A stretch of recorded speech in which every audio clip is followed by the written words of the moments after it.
ओम शांति। आज 25 मार्च 2025 की महावाक्यों के मनन चिंतन में प्यारे मीठे बाप दादा ने कहा कि हम बच्चे मालिक हैं। हमने बाबा की शरण नहीं ली है, क्योंकि बच्चे कभी बाप की शरण में नहीं आते हैं। तो ये शरण बाद में मुरली में ये आते ही आते हैं शब्द। बाबा ने समझानी दी कि ये तो भक्ति मार्ग के हैं कि मैं शरण पड़ा तेरी। यहाँ तो पिता और बच्चे का संबंध है हमारा, और हम आत्माएं रियल में ही बाबा की संतान ही हैं। अडॉप्ट करना तो इसलिए कहा जाता है कि हम 5000 वर्ष बाद मिलते हैं, और हर बच्चा नया होता है। जब पहली बार हम ज्ञान सुन रहे होते हैं, बाबा से मुरलियां समझ रहे होते हैं, तो जैसे जैसे और निश्चय पक्का गहरा होता जाता है, तब समझ आता है कि हम तो हैं ही आत्मा, और हम आत्मा है ही परमात्मा की संतान। तो कोई अनाथ हो गए थे क्योंकि हम स्वयं का और बाबा का परिचय भूल जाते हैं, इसलिए अनाथ कहा जाता है। तो बाबा हमें स्वर्ग रूपी बगीचे में छोड़कर जाते हैं, और हम भटकते भटकते कलयुग रूपी जंगल में गुम हो जाते हैं, लहूलुहान हो जाते हैं। भूखे प्यासे होता है ना, जंगल में भटक जाता है तो फिर बाबा आकर हमको अपने अडॉप्ट करते हैं। पर हम फिर भी अब नहीं कहेंगे कभी भी, या मन में संकल्प क्रिएट नहीं करेंगे कि मुझे शरण में ले लिया प्रभु ने, या बाबा ने हमें शरण में ले लिया। पर जैसे भक्ति में कहते हैं ना, वो प्रभु ने आशीर्वाद कर दिया, कृपा कर दी, तो ये सब शब्दों का प्रयोग नहीं करना। भगवान, प्रभु, ईश्वर, भगवान की मर्जी, या प्रभु की मर्जी, या प्रभु की इच्छा, या जो भी भक्ति के शब्द हैं, उनका प्रयोग नहीं करना होता। जितना हो सके हम दूसरे को ज्ञान सुना रहे हैं, अपना मनन चिंतन कर रहे हैं, मुरली के शब्दों का ही प्रयोग करना है। ये शक्ति है, उससे हम आत्मा को भी बल मिलता है और सामने वाली आत्मा को भी बल मिलता है। बाबा ने कहा कि कोई पूछे तो कहाँ जाते हो, बुजुर्गों से, माताओं से, बुढ़ों से, तो बोलो कि हम ईश्वरी यूनिवर्सिटी जा रहे हैं, यूनिवर्सिटी हॉस्पिटल जा रहे हैं, यूनिवर्सिटी कम हॉस्पिटल जा रहे हैं, वहाँ हमें भगवान पढ़ाते हैं। तो जब हम ऐसे ऐसे शब्दों का प्रयोग करेंगे, तो फिर उनके अंदर सामने वालों पे प्रभाव पड़ेगा। वो और पूछेंगे कि अच्छा, डिटेल में पूछना चाहेंगे जब हम मुरली के शब्दों का, क्योंकि उन्होंने वो शब्द सुने नहीं होंगे। तो सामने वाले की क्यूरियोसिटी बढ़ेगी और वो डिटेल में पूछेगा। तो हमें ज्यादा से ज्यादा मुरली के शब्दों का ही प्रयोग कर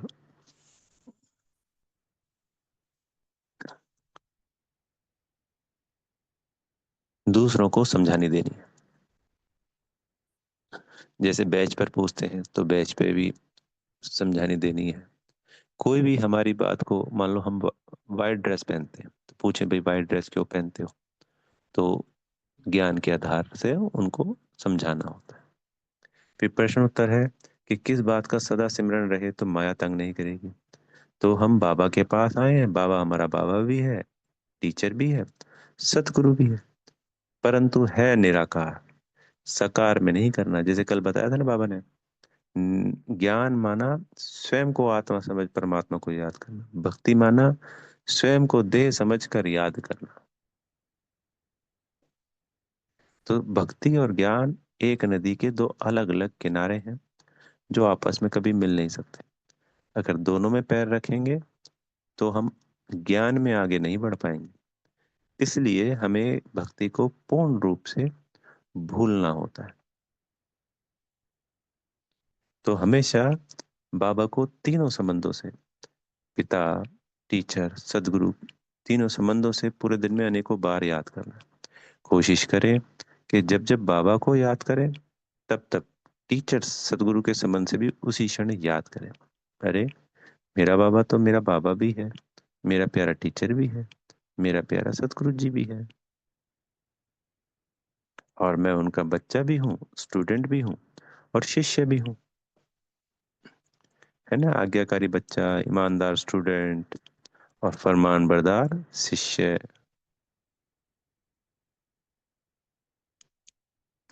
तो ऐसे संकल्पों से आत्मा को शक्ति मिलती है।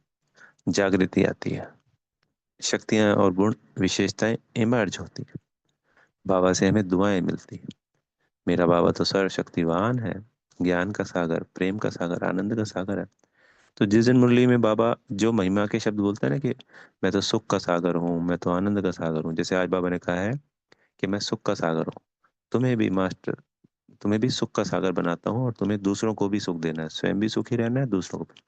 तो आज जब भी बाबा को याद करें तो मेरा सुख का सागर बाबा, ऐसे।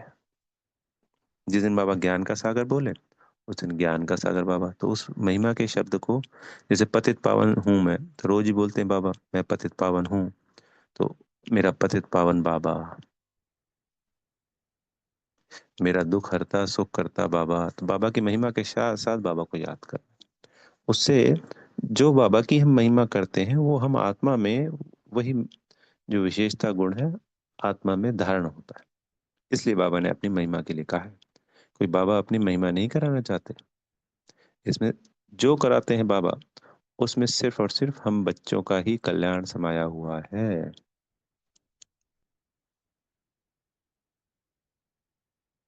तो जैसे बाबा ने आज त्रिमूर्ति बाप के लिए कहा कि त्रिमूर्ति बाप है, तीनों का रचयिता है, सर्वशक्तिवान बाबा है। बाबा ने आज मुरली में समझानी दी कि सर्वशक्तिवान बाबा या ड्रामा। तो बाबा ने कहा कि ड्रामा, क्योंकि ड्रामा के अधीन बताते हैं ना बाबा अपने आप को। तो उसके बाद जो सर्वशक्तिवान है आत्माओं में, वो है बाबा। पर आज दूसरी पॉइंट भी बोली कि इसके बाद है रावण, क्योंकि आधा कल्प का राज्य है बाबा का, राम का, और आधा कल्प है रावण का। और फिर हम बच्चे जो बाबा की संतान है सभी, वो नंबरवार हैं। जैसे 108 की माला के मन के हैं, तो 0.1% का फर्क होता है ना हर आत्मा में। तो एक समझ लीजिए डिग्री है, तो इसमें 0.1% का फर्क आता है। तो 8 के बाद 100 होते हैं, 100 के बाद 16,000 वाले होते हैं, 16,000 के बाद 9 लाख वाले होते हैं, 9 लाख के बाद 2 करोड़ वाली आत्माएं होती हैं। ऐसे सब नंबरवार होती चली जाती हैं। फिर 31 करोड़ आत्माएं हैं, उसके बाद फिर उसके बाद द्वापर में जितनी भी संख्या होगी वो है। तो सबसे कमजोर कौन सी हैं? जिनके लास्ट के 1-2 जन्म है। पर इस ड्रामा में जो मुख्य पाठधारी बाबा तो निराकार है, पर हम आत्माएं जो 84 जन्म लेती हैं, वो इस पूरे वृक्ष में, कल्प वृक्ष में, लगभग हम कहते हैं कि जब भी समय आएगा 9 अरब आत्माएं अगर हो जाती हैं, तो 9 अरब में वो 9 लाख सबसे शक्तिशाली 84 जन्मों वाली आत्माएं हैं। तो बाबा ने याद दिलाई कि हमेशा अपने घर को, परम धाम को भी याद करना है। परम धाम को याद करेंगे तो परम धाम में भी शक्ति है। वो ब्रह्म में तत्व है बाबा, इसलिए परम धाम की बार बार बात याद दिलाते हैं। तो जब हम परम धाम जाते हैं तो बाबा से तो शक्तियां मिलती ही मिलती हैं। परम, जैसे ये 5 तत्व है ना, पृथ्वी जल अग्नि वायु आकाश, ऐसे है वो मह तत्व, ब्रह्म तत्व, इथर तत्व, उससे भी हमें शक्तियां मिलती हैं। सत्युग त्रेता में वो शक्ति यही पृथ्वी पे विद्यमान रहती है, और शायद द्वापर में भी रहती है। कलयुग में आने के बाद ये समाप्त हो जाती है, वहां से आने वाली शक्तियां रुक जाती हैं। तो जब हम परमधाम को बार बार याद करेंगे, अपने घर को, जैसे हम बाहर घूमते हैं कई दिनों तक, फिर अपना घर याद आता है ना, और कहते हैं जी घर में ही सुकून मिलता है, घर ही अच्छा लगता है। तो ऐसे ही वो ही घर को हम याद करेंगे तो वहां हमें अच्छा महसूस होगा। अ, अनेकों बार हमें घर को याद करना है। मैं आत्मा निराकार, मेरा बाबा निराकार, बाबा परम धाम का रहने वाला, मैं आत्मा भी परम धाम की रहने वाली। तो परम धाम शब्द को, शांति धाम शब्द को, ब्रह्म में तत्व को, अनेकों शब्द जो दिए हुए हैं उनको याद करना है। जैसे बाबा कहते हैं ना, वर्षे को याद करो, सतयुग हमारा वर्षा है, तो सत्युग को याद करने से उमंग उत्साह बना रहता है। हमारे को हमारा लक्ष्य याद करना होता है, लक्ष्मी नारायण याद करने। ऐसे ही परम धाम को भी याद करना है।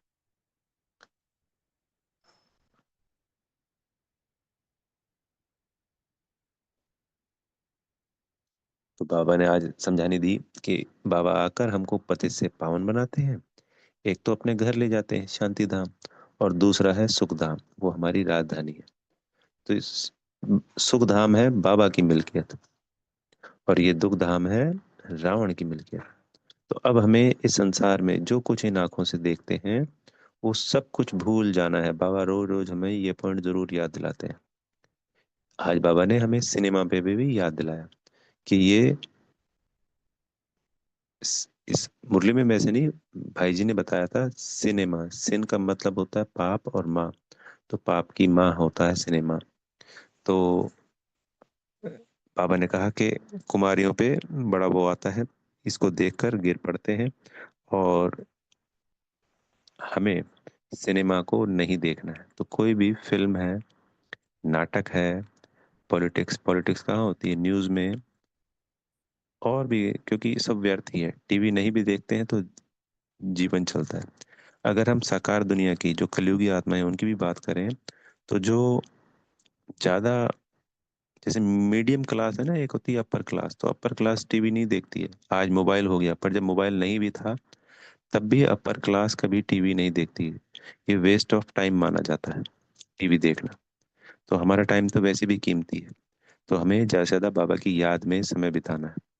क्योंकि अगर हम नाटक और सीरियल, फिल्म, क्रिकेट मैच में पूरा दिन लग जाता है, पॉलिटिक्स में तो पूरे पूरा ही समय न्यूज़ ही न्यूज़ देखते रहें, कोई फायदा नहीं। अगर ज़्यादा देखने की इच्छा भी है तो कोई चीज़ हम 10-15 मिनट की हम देख लें समझने के लिए, पर वो भी कोई नहीं भी देखेंगे तब भी चलेगा। क्योंकि हमारी प्योरिटी बढ़ती जाती है, और उन आत्माओं का प्रभाव या उन चित्रों का प्रभाव, क्योंकि विजुअलाइजेशन शक्ति आंखों के द्वारा होती है, उसका प्रभाव ज़्यादा पड़ता है। जैसे हम पढ़ाई पढ़ते हैं तो पढ़ाई को याद करना आसान नहीं होता, पर जब हम फिल्म देखते हैं तो वो फिल्म याद रहती है। तो विजुअलाइजेशन का प्रभाव ज्यादा पड़ता है मन बुद्धि पे। तो इसलिए बाबा मना कर रहे हैं, क्योंकि उनके अंदर है ही क्या, वेस्ट है सब कुछ। तो पूर्ण रूप से हम अगर कोशिश करते हैं जी, भक्ति का कोई सीरियल देख रहे हैं, कृष्ण राधा जी का या कुछ भी है, या शिव जी का आ रहा है संसार के हिसाब से, शंकर शिव का, तो भी हमें वो नहीं देखना है।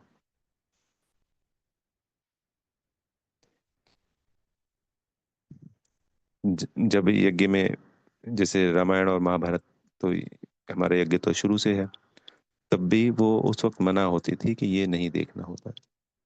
तो ये ध्यान रखना है, शायद बाबा किसी बच्चे को मैसेज देना चाहते हैं, इसलिए बाबा मुरली में वो पॉइंट जरूर छेड़ते हैं। जैसे कल कहा था कि बाहुबलियों की किताबें हमें नहीं पढ़नी, तो किसी बच्चे ने पढ़ी होगी, तभी बाबा ने उस पॉइंट को लेकर क्लियर किया। तो इन सब बातों को हम जब धारण करते हैं तो हमारी शक्तियां बढ़ती हैं। बाबा से हमें दुआएं मिलती है कि बच्चे ने को मैंने कहा और बच्चे ने वो किया, छोड़ दिया। तो इससे अच्छा तो हमें अपने सुमान में रहना, बाबा की याद में रहना, ये सब करना है। बाबा ने एक और सुंदर पॉइंट बताई कि अगर आज श्री कृष्ण प्रैक्टिकल में आ जाए तो सभी उसके पीछे लग जाएंगे। तो और खासकर बोला माताएं के ऊपर बहुत अच्छा प्रभाव है। तो माताओं ने तो बोला अनेकों जन्म भक्ति की है कि श्री कृष्ण जैसा बच्चा मिले और श्री कृष्ण जैसा पति मिले। तो अब अगले 21 जन्मों में जिस भी को भी जो पति मिलेगा वो सर्वगुण संपन्न, 16 कला संपूर्ण, संपूर्ण निर्विकारी मिलेगा, बाबा ने कहा, और वही बच्चा मिलेगा। तो ये जो 63 जन्म हमने भक्ति की है, तो इसका जो सूक्ष्म में फल देते हैं, तो बाबा हमें सूक्ष्म में फल इस पुरुषोत्तम संगम युग पे देते हैं। और फिर जो स्थूल में चाहिए होता है, जैसे दिखाते हैं रामायण महाभारत में कि राम और कृष्ण के रूप में उन्होंने आकर जो भक्त आत्माओं ने भक्ति की थी उस भक्ति का फल देने आए थे। तो कोई कहता था मुझे भाई पति बनना है, आपका पत्नी बनना है, दोस्त बनना है, तो उन्होंने वो रोल निभाए। कुछ इच्छाएं राम के रूप में पूरी करी, और फिर श्री कृष्ण के रूप में वो 16,108 उनकी पत्नी बनना चाहती थी। ये तो कहानियां हैं, सिर्फ समझने की बात है।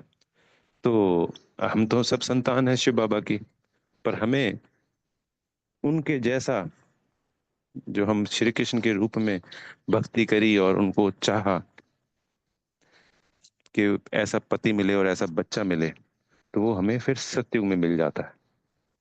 और यहाँ पे बाबा हमारी अतीन्द्रिय सुख की प्राप्ति कराते हैं और अनंत सुखों से भरपूर करते हैं। तो हमने जो 63 जन्म भक्ति की है, तपस्याएं की है, उसका फल बाबा हमें पुरुषोत्तम संगम युग पे और सतयुग में देते हैं। तो ये बाबा ने आज पॉइंट क्लियर किया कि वो सब प्राप्तियां आपको सुख धाम में होती हैं। श्री कृष्ण जैसा बच्चा और श्री कृष्ण जैसा पति मिलता है। तो ये वंडरफुल संगम युग है। हमने 63 जन्मों की भक्ति का फल मिल रहा है। कितना बड़ा फल मिलता है।